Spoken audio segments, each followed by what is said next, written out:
எல்லாரும் எப்படி இருக்கீங்க? நல்லா இருக்கீங்களா? உங்களுக்காக திரும்பவும் ஃப்ரெஷ்ஷான மம்ரா பாதாம் ஸ்டாக் எடுத்துட்டு வந்தாச்சு. மம்ரா பாதாம் அப்படிங்கிறது காஷ்மீர்லயே விளையக்கூடிய 100% ஒரிஜினலான ஆயில் ரிச்சான மம்ரா பாதாம். 100% ஆயிலா தான் இருக்கும்.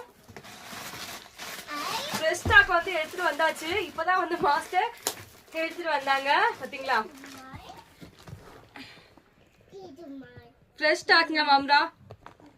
மம்ரா மட்டும் இல்லாம நிறைய சகோதரிகள் வந்து ஆர்டர் கொடுத்திருந்தாங்க. இவங்க அப்படியே ஒதுக்கி வச்சிடலாம். மம்ரா பாதாம் மட்டும் இல்லாம சகோதரிகள் ஆர்டர் கொடுத்திருந்தாங்க. காஷ்மீர்ல விளையக்கூடிய சாஃப்ரான் குங்குமப்பூவை பயன்படுத்தி செய்யக்கூடிய skin brightening face wash. Face வாஷும் வந்து நிறைய சகோதரிகள் ஆர்டர் கொடுத்திருந்தாங்க. எக்கச்சக்கமா ஸ்டாக் வந்து வந்திருக்கு. A to Z macadamia nuts, Brazil nuts எல்லாம் கூட ஃப்ரெஷ்ஷான ஸ்டாக் தான் இருக்கு. உங்களுக்கும் A to Z எல்லா விதமான ட்ரை ஃப்ரூட்ஸும் வேணும் அப்படின்னா ஸ்கிரீன்ல இருக்க வாட்ஸ்அப் நம்பரை கான்டாக்ட் பண்ணுங்க. தேங்க்ஸ் ஃபார் வாட்சிங். Thank you so much and take care.